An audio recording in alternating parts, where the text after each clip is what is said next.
Okay. Just standing to start off with for a few moments. Feet hip width apart. Weight a little bit forwards, and it's interesting to exaggerate this because as we do this, our body then starts to respond to this.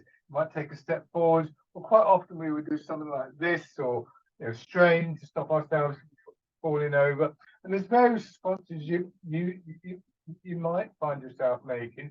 The one that we want to build is this very simple one of just allowing the hips to drop. This is the initial rooting down, which we then take a little bit further. And so it starts to just create a bit of space in the center of the body, and then you can start to turn in the center. And gradually you can sink down a little bit more. It's more difficult if your weight is back in your heels because then it tends to pull you backwards. But as you sink a little bit more, you release a little bit more tightness, particularly in the center of the body. That makes our pelvis more mobile, and this very gentle tucking under the pelvis happens quite naturally and keeps our weight forwards. And as you do this, just to give yourself time, space to reflect on how you're moving and which parts of the body you feel extending, which parts of the body you feel contracting at any particular point.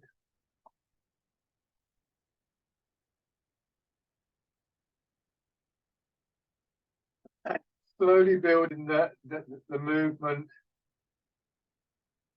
slowly developing and becoming more aware of this way that we support ourselves, so our legs and feet, of course, but also through this sense of an inner strength, an inner structure.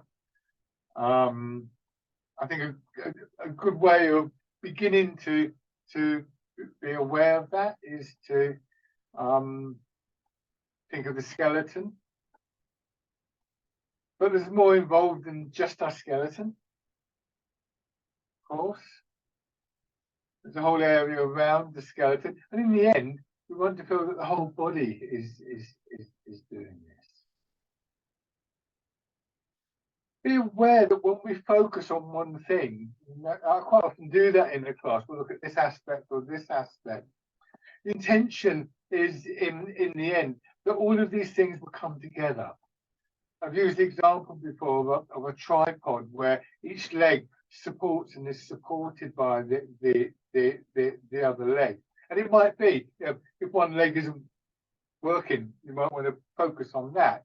So it can be quite useful to break these things apart and to, oh yeah, my feet are in the wrong place, or yes, I've got to turn from the center, or whatever it is. And we can work on that. But the sort of aim, if you like, the long-term aim, is that these things will come together. And there's any number of factors involved in that. Too many to list, really, and almost too many to identify. At any given moment, any one of those things that are out will change things. But in general, if you're doing this and you're thinking, oh, it doesn't feel quite right, always start with the feet. Are your feet in a good position? Is the weight forward? Then have the hips drop back and so on and so forth. A lot of the time, that's where the source of the issue is. Not all the time though, but you need to get that out of the way if you like before you do anything else.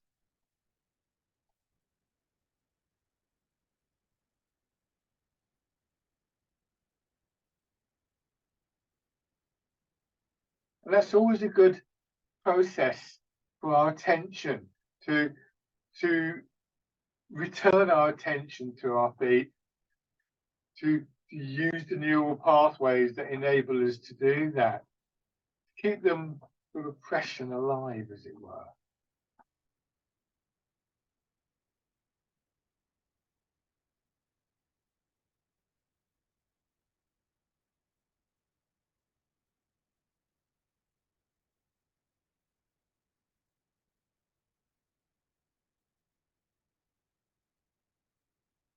A steady rhythm developing.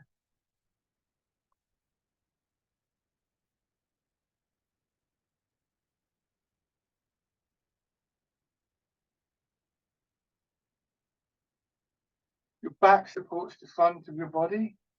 So try not to tighten up the belly, solar plexus, or in the chest and your ribs.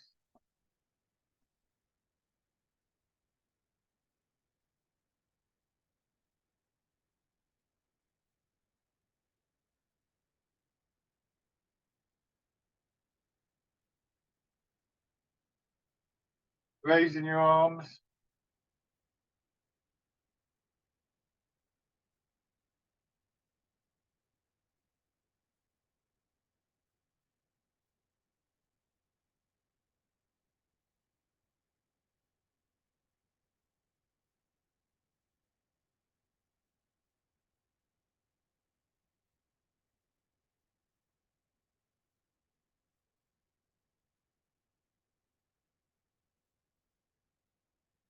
Let your hands drop down. 1 foot forwards.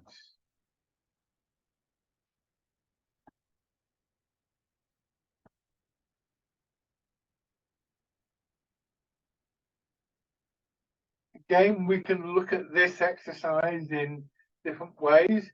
If we just focus on the transfer of the weight, then our body would tend to turn quite naturally because we've got the stance, the back foot is turned out. If you find that you're turning the opposite way, which is not uncommon, then check why that is. It might be, for instance, that as you go back, there's a stiffening here, and rather than pushing into it, what your body's doing is moving around it, which is what we would want it to do. So be careful. Don't get to there and say, no, I've got to turn this way. Again, think about what's making you turn in that direction and try and remove the cause.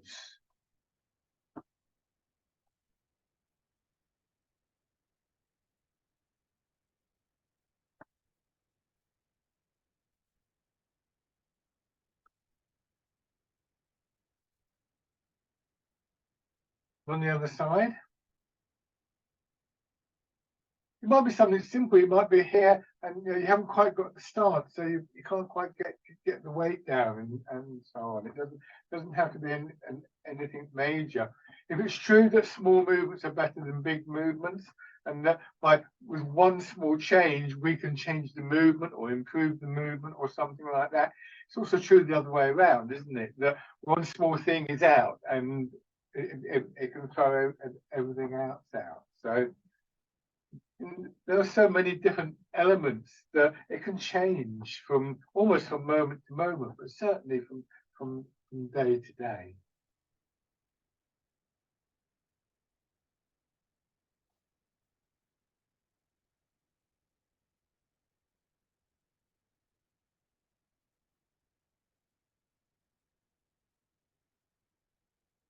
Okay, and then just standing.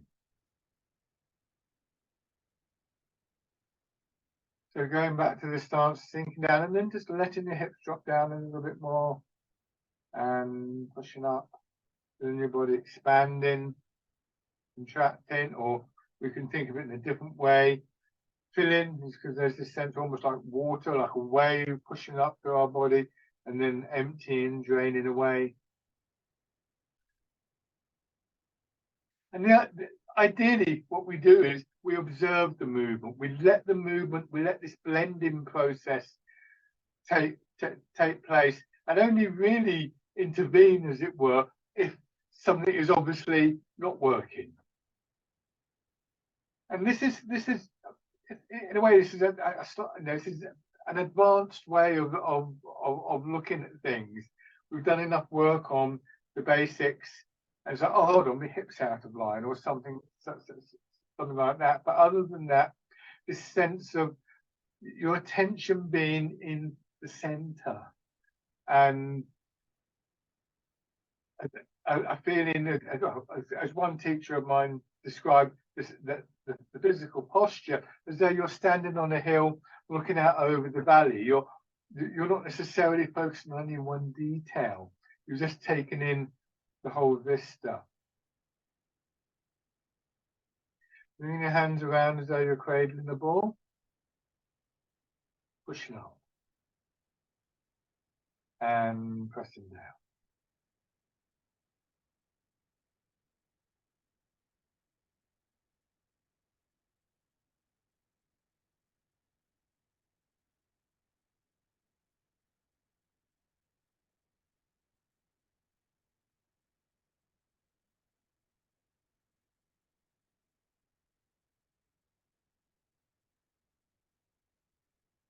Adjustments that we make may be technical. Oh, my hip here, not there, or whatever. Maybe in quality of intent that we're bringing to the movement. How we just drift away. It's very easy to happen, isn't it? Think, oh, yeah, we're not going to have for supper tonight. Oh, hold on, and so on and so forth. Or any combination of those sort of things.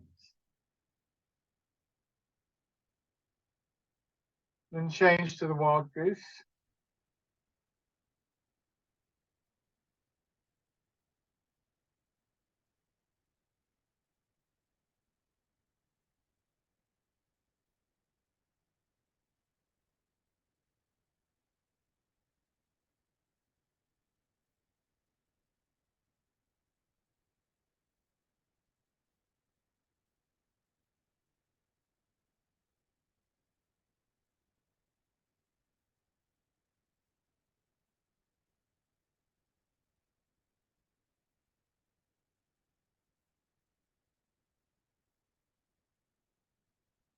And parting the clouds.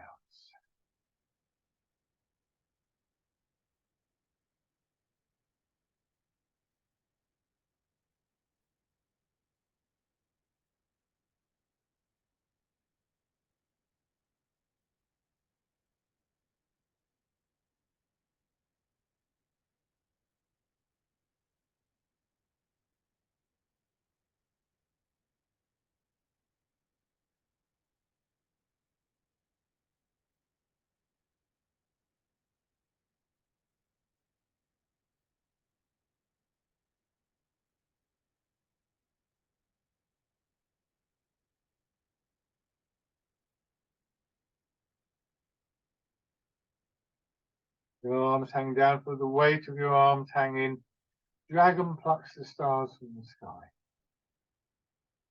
So those sort of observations do come more simply, more consistently in the movements that we're more aware of. But then we can also use that process to help us develop the movements that we're not more familiar with. We learn what to look for in the movement.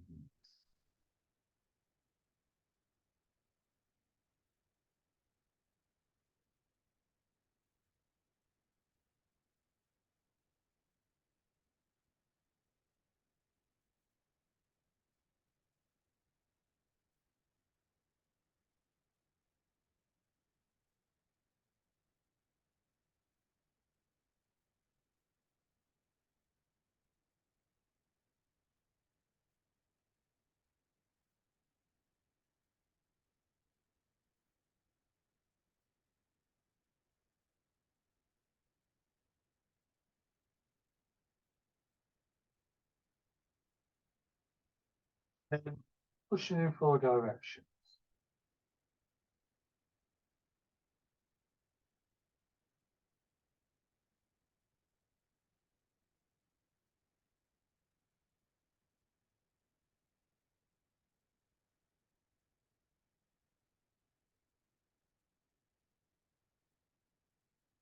Turning around the center line of your body. So this is what we're looking for, not this. It's somewhere you can always start straining. Just recognize it as you do the turn and as you extend your arms. When you're approaching that point where, if you go any further, you're going to start to tighten up. Always remembering that actually, you know, the degree of turn in the center of your body is really quite small compared to the degree of movement that you get as your arms change direction.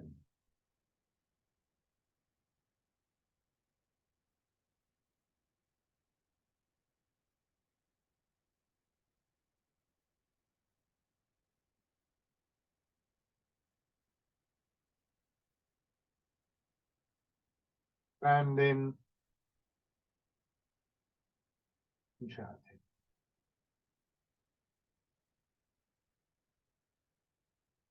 Expanding, contracting. With most of these exercises that we do, that rhythm is very regular. There'll be some variations, but it's fairly straightforward. It isn't always the case. The more complex an exercise gets, the more sort of nuances there are, and there might be greater or lesser emphasis on a particular line of expansion or contraction. That's particularly true with the Tai Chi forms, where of course there is that martial aspect that can be quite intriguing, but quite tricky.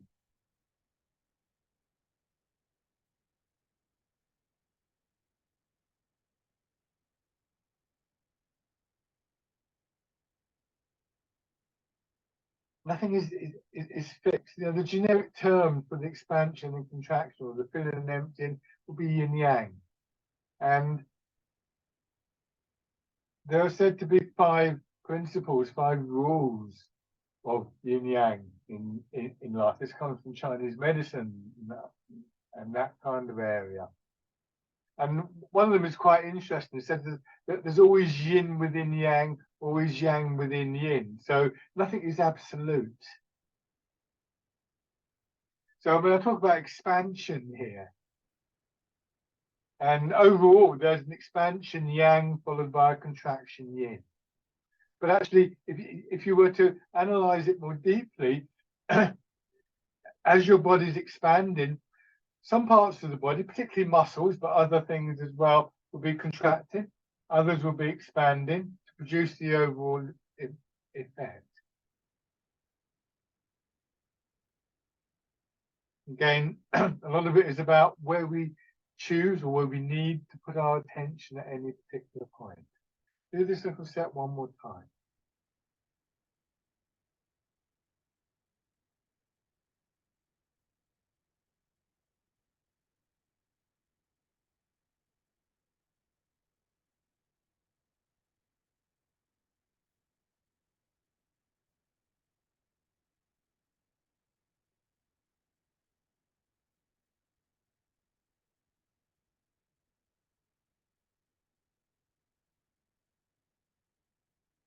And then changing.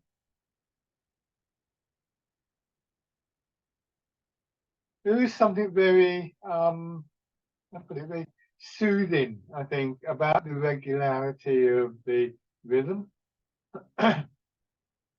Somebody once said that she felt that sort of being in the class was almost like sitting beside the sea on a calm day. You just get that gentle swish, as it were, of the waves coming in and going out.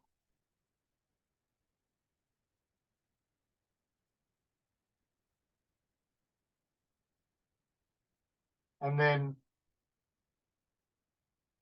adding the turn if it's comfortable. Again, wary of going too far.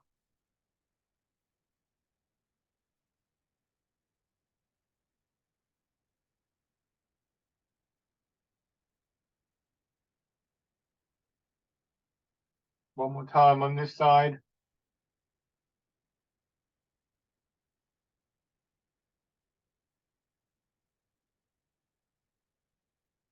Change sides.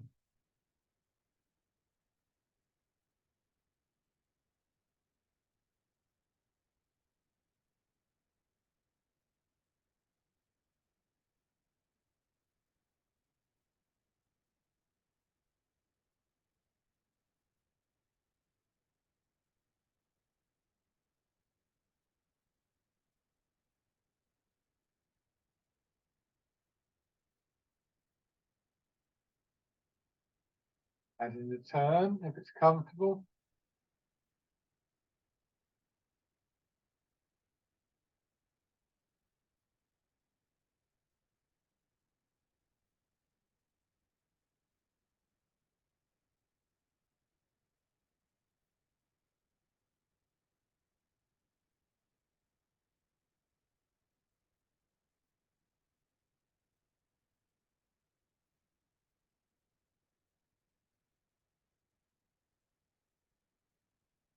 I'm rowing a boat in the middle of the lake.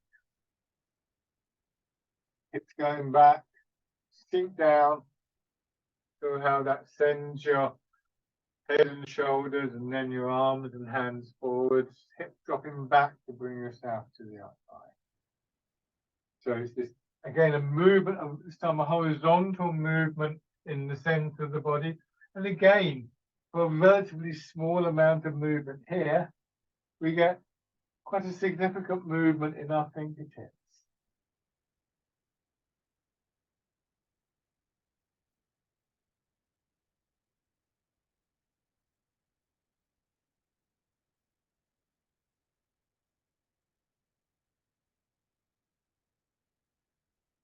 And then polishing the table, combining horizontal and vertical turning. Just be very careful you don't overdo this and start twisting up your back. Your back remains in line. So even though I'm tilting forwards, there should still be a feeling of alignment between hips and shoulders. I'm not doing something like, say, this, twisting around.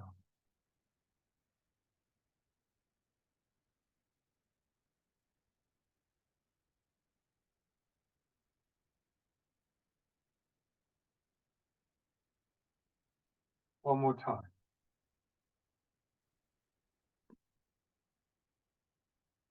And then put your hands down. So remembering that there is always this tendency for our attention to come to the upper part of our body. It's sometimes difficult to understand what it means not moving too much in the center. If I take this and if I start to turn it around, if you look at how much it's moving in the middle of the stick here, it's like not very much. Sorry, you can see my fingers doing it now. And if you compare the amount of movement in my bottom hand with the amount of movement in my top hand, the top hand is moving considerably more. That would work like this as well. So a relatively small amount of movement here in the center of the stick produces a significant amount of movement at the other end. The term often used in Tai Chi itself is that 4 ounces will overcome or will move 1,000 pounds. And this is where you get the spectacle of kind of people who are quite small. And I've had this happen to me. Somebody's quite small and they'll just go, oh, they'll move you, even though you're kind of twice their size or something like that, because they found that center point. And then they're just able to do that. Obviously, it's not to ignore the aspect of physical strength, but it's not all down to that. So when we can feel the connection, and thankfully with what I'm talking about, this is a good exercise. I can just do a little bit of a movement here. You can see from the pattern on the shirt what's happening, and yet my arms are swinging right round, halfway round my body. What I'm not having to do is to go like that to do that, which is just as well, because I wouldn't want to do that because it's actually quite detrimental to my back. Now take a wider stance, and so if we apply this to a movement like part of the wild horse's mane, then actually we know the arm goes a long way, but in fact, if I move across to my right foot, so this is on your left, and then turn and use that turn and use that movement and the expansion in the front of the body to push the hand out. This movement is much more. I'll show you with the stick again, perhaps. So you know, if I'm sort of like this, and the hand is there, and I do this, a very slight movement in this hand will send the stick right out there. 4 ounces moving 1,000 pounds. And a lot of it's about where we put our attention. And again, our attention gets attracted very much by the arms and hands, understandably, because they're the most visible part of the practice. So always bringing your attention back to the center of your body, to your feet, to your legs, to the movement of the weight, and so on and so forth. So start off in the wider stance if you're comfortable with this, moving your weight across. So this is 60%. So this, if I hold my hand in front of me, you see how far it's moving in space. It's going from here to there. So about a foot or something like that. If I then add into that a turn, then it's now sort of like a couple of feet, I suppose. Well, getting on for half a meter or something like that, and I still haven't moved my arm. I haven't done this. The next stage would be just try this with your left hand. You move across, you turn, and then that turn causes a rotation in the shoulder, and there's an expansion through this part of the body, and my hand goes up, so there's an expansion here as well, and we have this sweeping movement from part of the wild horse's mane. This is the movement.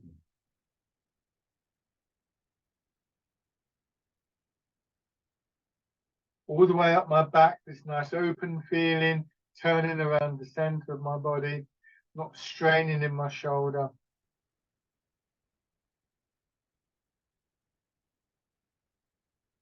Change sides. So if I want my arm to move more, again, I have to think in the first instance about what's happening in my feet, my stance. You says suddenly realize these feet are out of line.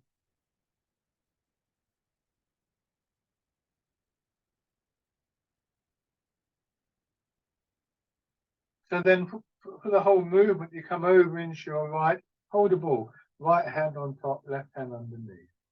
Go across and turn. And the top hand pushes down. So now we get, the top hand hasn't gone back. Very tempting to take it back, but straight down. Almost like if you could imagine trying to tear a sheet or something like that. You kind of take it and the hands are separated, but they're separated by the turn of the body, not by this. But there is this expansion across the chest. Now when we come back, that expansion across the chest contracts, and we feel the expansion going into the upper back across our shoulders. And we move across and we turn, and then same thing on the other side. And back.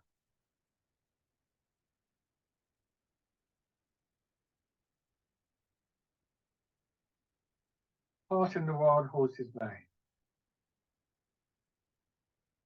This leaves our arms, shoulders and hands free to express the movement, to give a shape to the movement.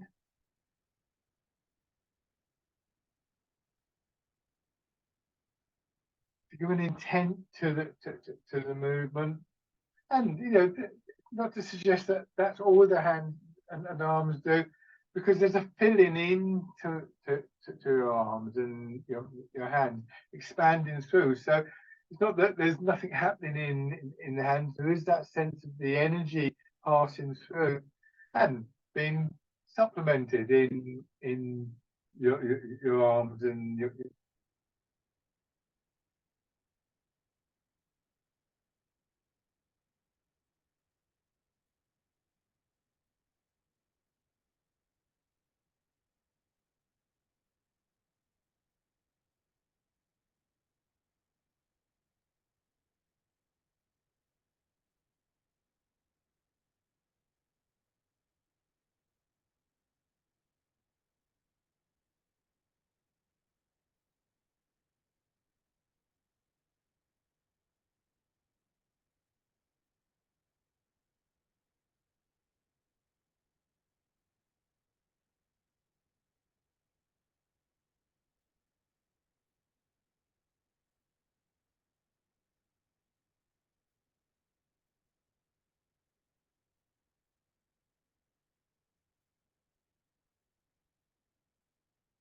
For some reason, I think I think the sound failed there. I've switched microphones. I'll start again. We're going to go into white ape offers food.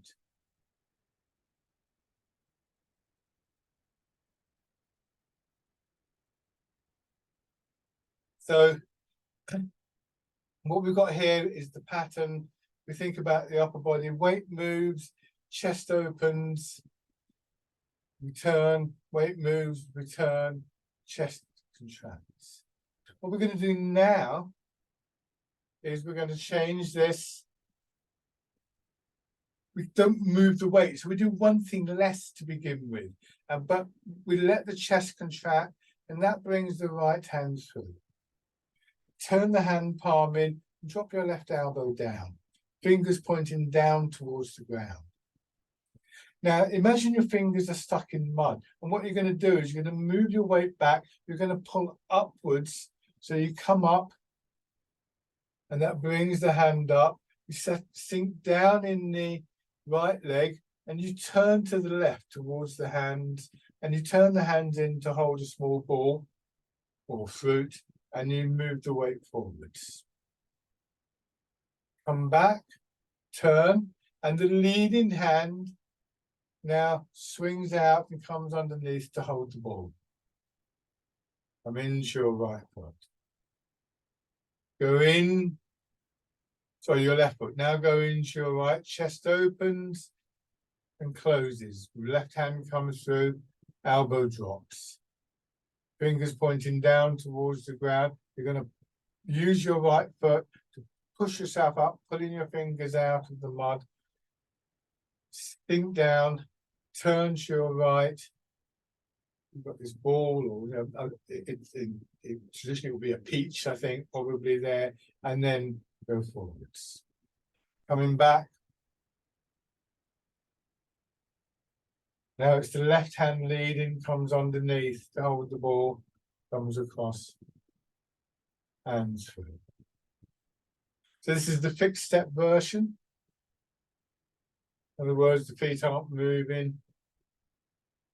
Doing the step in. Even so, there's a great deal going on in this exercise, and we can just observe the changes in the body. I think of this as being like a kind of halfway stage between the simple exercises and the more complex Tai Chi forms. The little bit of variety there does encourage this close focusing of attention. The seemingly endless nuances in the movement with that little bit of variety, and yet we don't have quite the same feat of memory for the that we would need for the Tai Chi forms.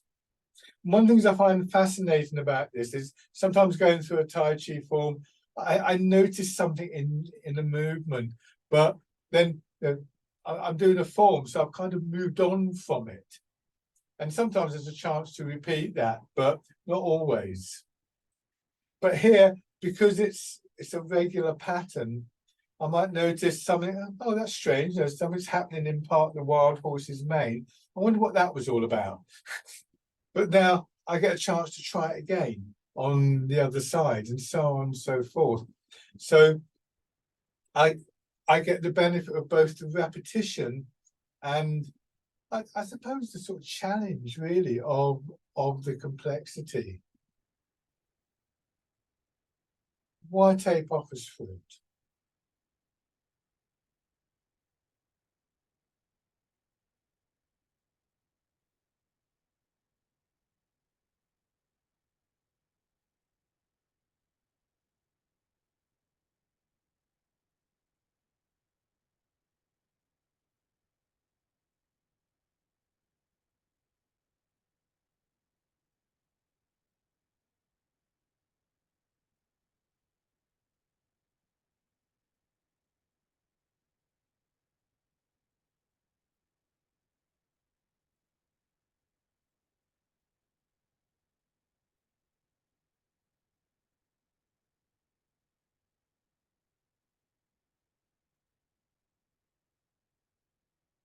One more after this.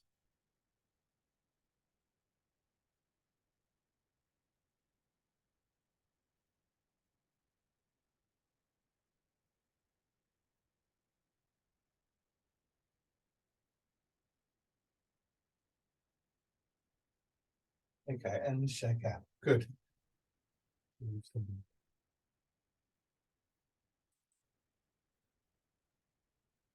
Okay, have 1 foot forwards, transferring your weight.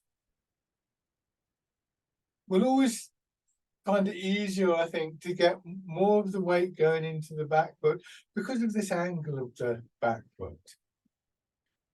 That rotation in our hip that has caused that angle does actually open up our hip a little bit. There's quite a variation in how big an angle that should be, because there's quite a variation in how much of our hip can actually move. There's lots of different sort of like patterns in the hip, and lots of variation from one person to another.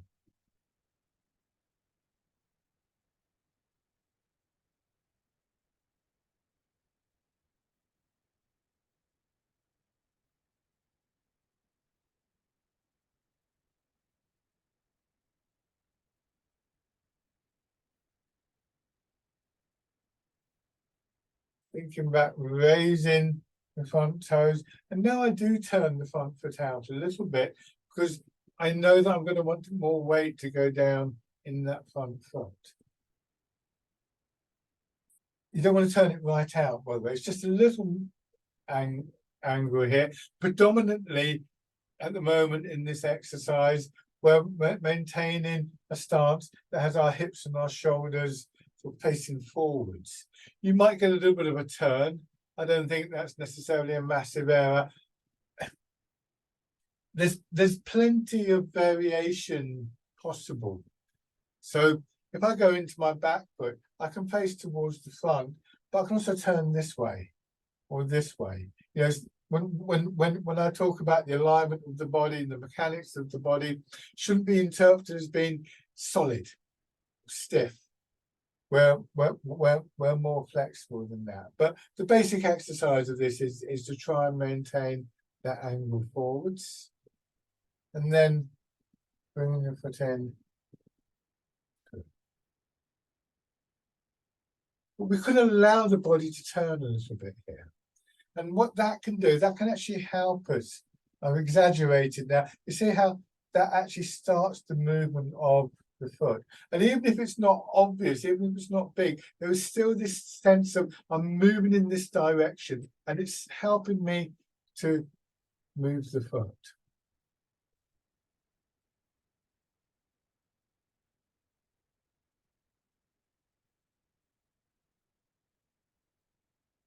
Then have your other foot forwards. Same thing again.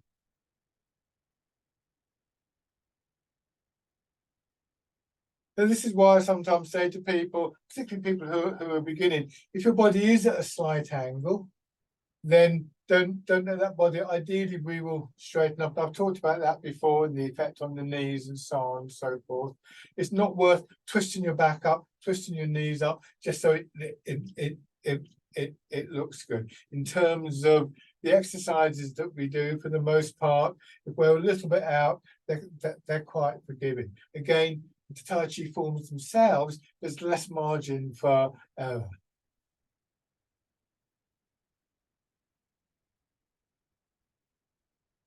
And then raising your toes and your heel.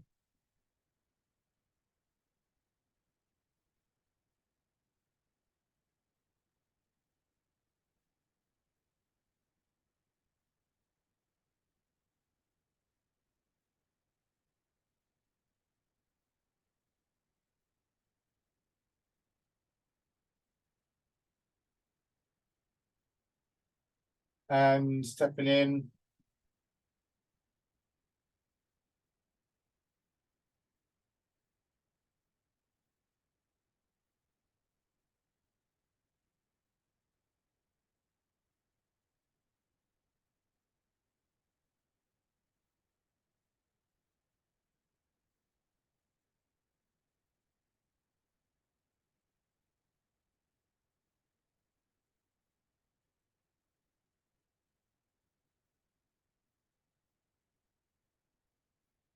And step through.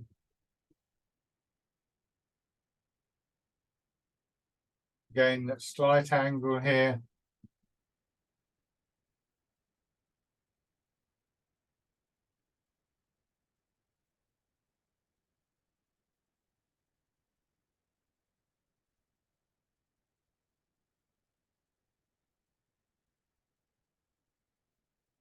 And going back.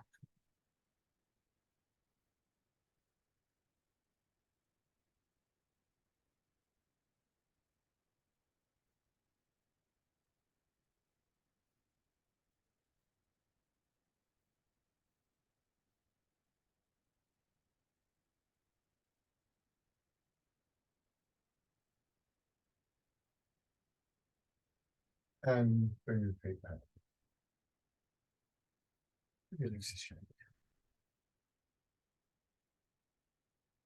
They'll be all right forwards.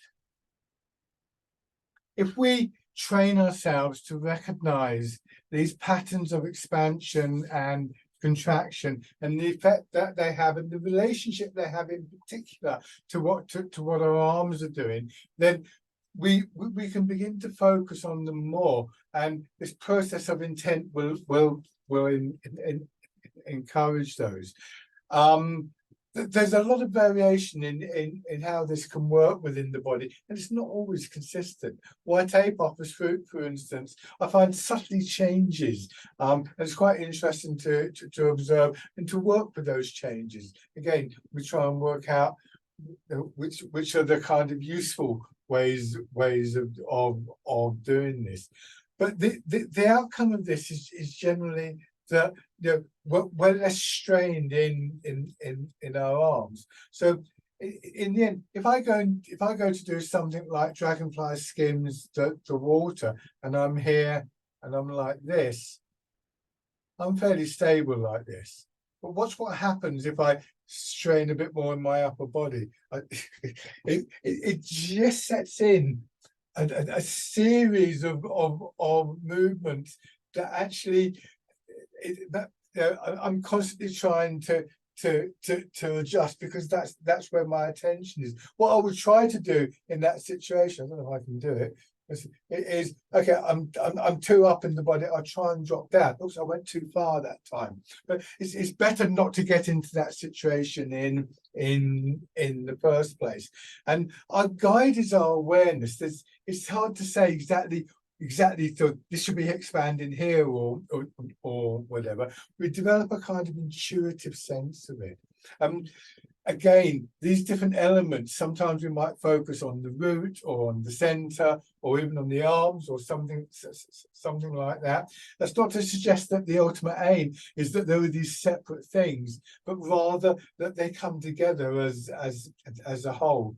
I've used the image of a tripod in various senses. You know, the three legs of the tripod supporting each other and being supported by each other.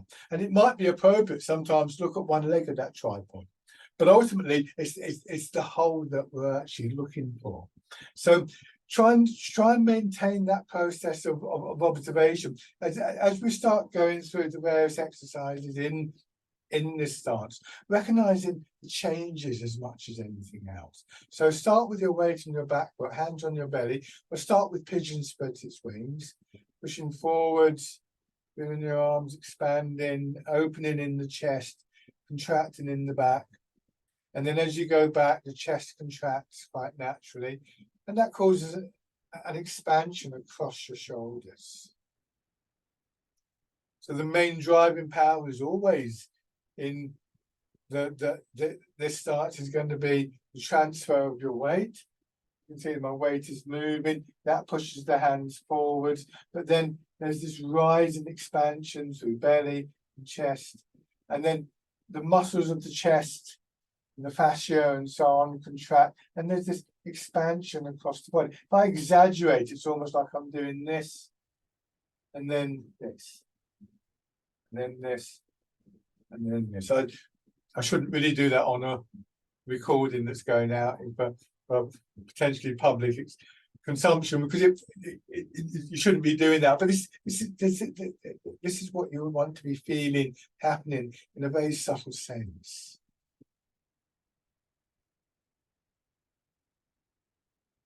One more time.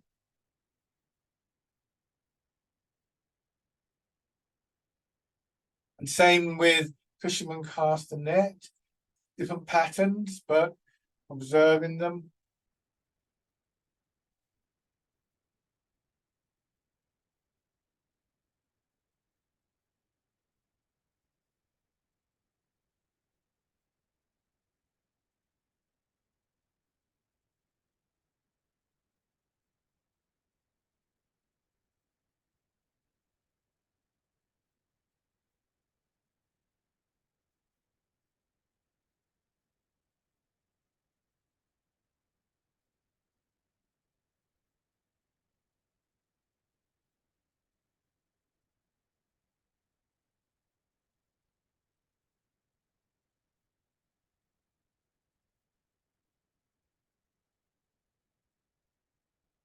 Push and wave.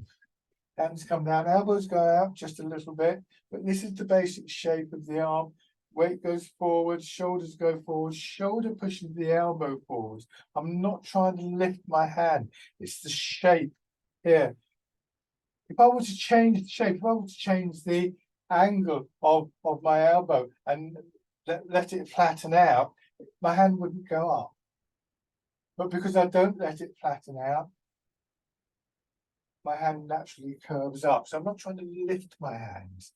This would be, in martial terms, because it's taken from the Tai Chi forms, an uprooting movement. And what that means is, you've got somebody in front of you, or maybe you've got, maybe you're trying to lift a box. You don't do this with your hand, you do this to lift. It's got that kind of quality about it.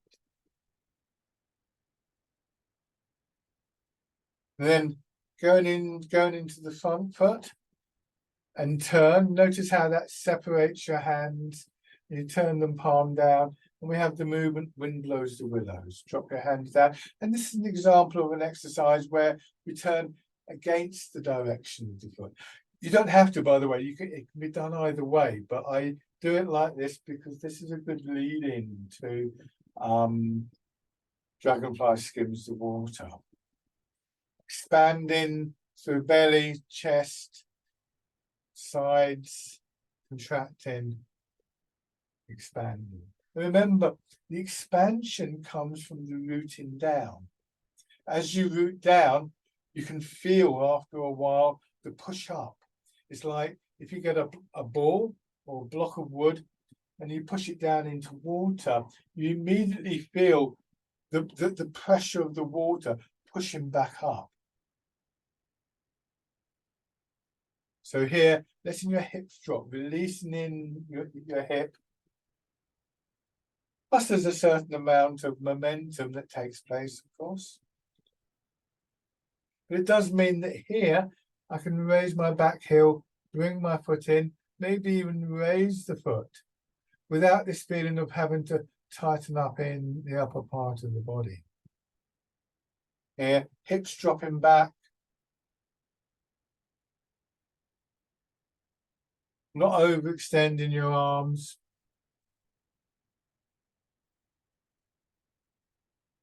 And when you get those little sort of wobbly moments, see if you can just release a little bit more.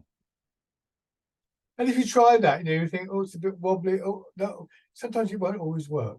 There's always a bit of sort of trial and error. But we can learn from those things where it appears to go wrong. So nobody gets it right all the time.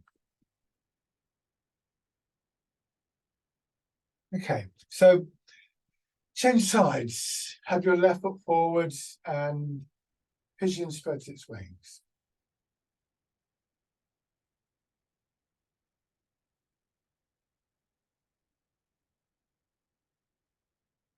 Those patterns of movement that lead us in to an awareness of movement and energy within the body. And it's our awareness and our intent that enable us to influence that movement.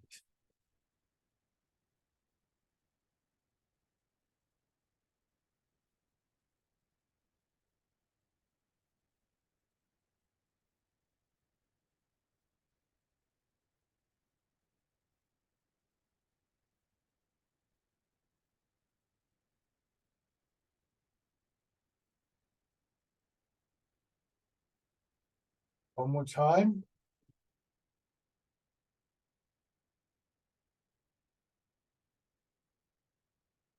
Fisherman cast a net.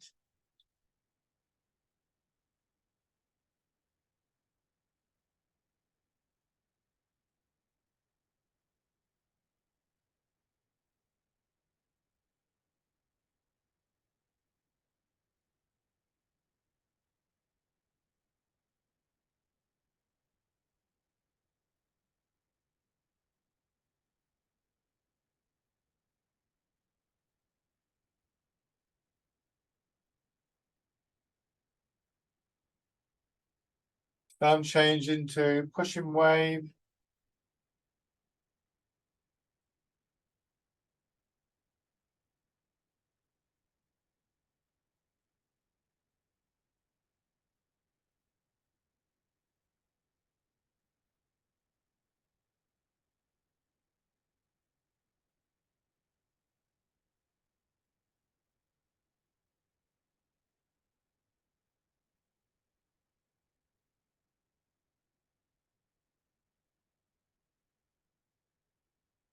Explore.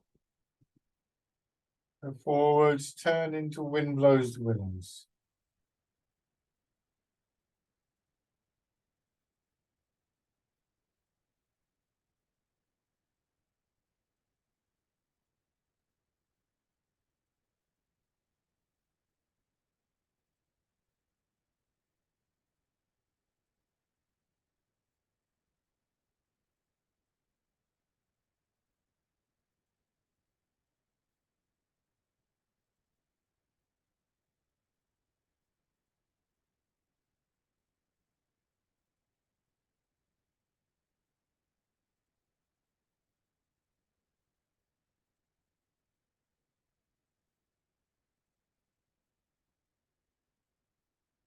Bring the foot in.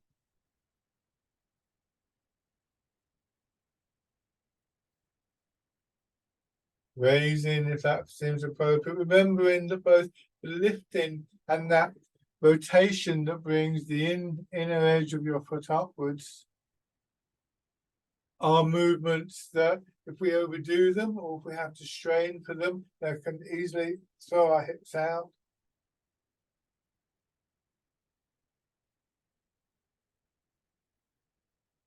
And then whichever direction suits you, dragonfly skims the water. As always, I do this in a linear sense, but I might decide here, I haven't got much room in front of me, but maybe I'll go sideways.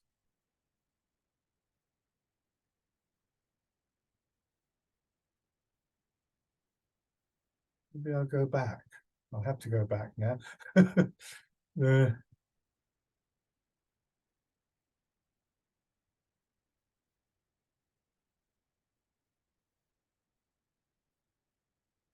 It doesn't have to be in a straight line. I could, for instance, see if you can follow this turn and turn into your left, and take a couple of movements this way. I may go slightly off camera this way, maybe not.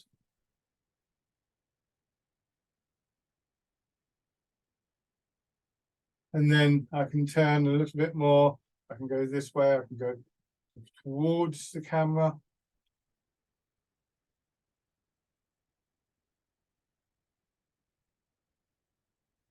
And turn to your right.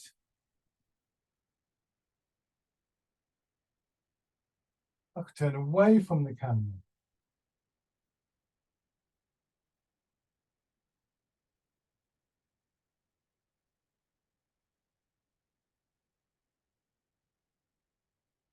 There's a nice exercise. Do one more, whichever direction you wish, and then just see if you can bring yourself back to this. It's a very adaptable exercise. If you're doing it in a room with furniture, you can play around. You can try going around the furniture and so on and so forth.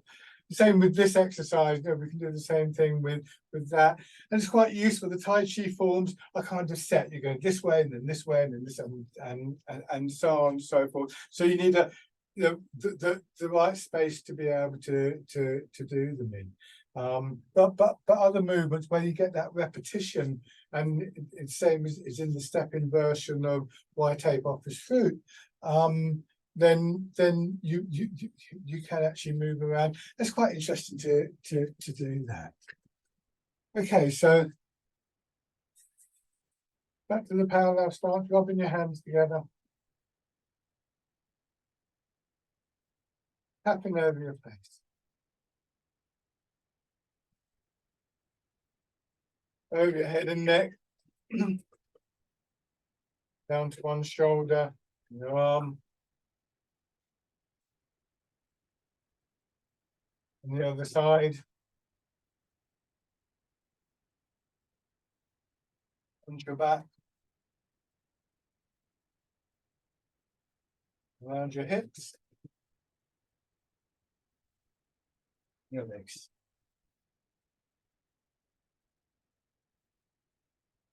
Light on your belly, and the upper part of the chest. So then embrace tiger, return to mountain. A couple of things. Apologies for the sound cut out. There's something strange was going on with the thing that I use for a microphone. So hopefully it didn't interrupt things too much. And also remember that Monday's a bank holiday, so there won't be a class then.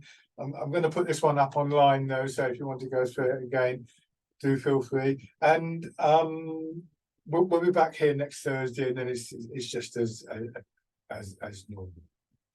So, sinking down, embrace tiger, return to mountain.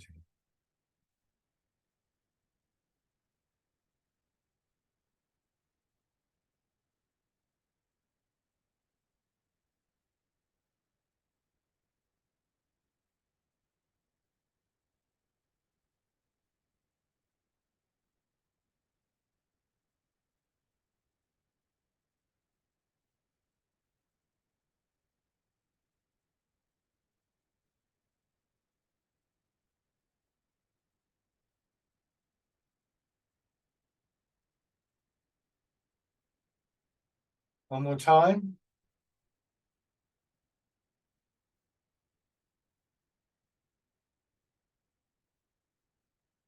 And stand.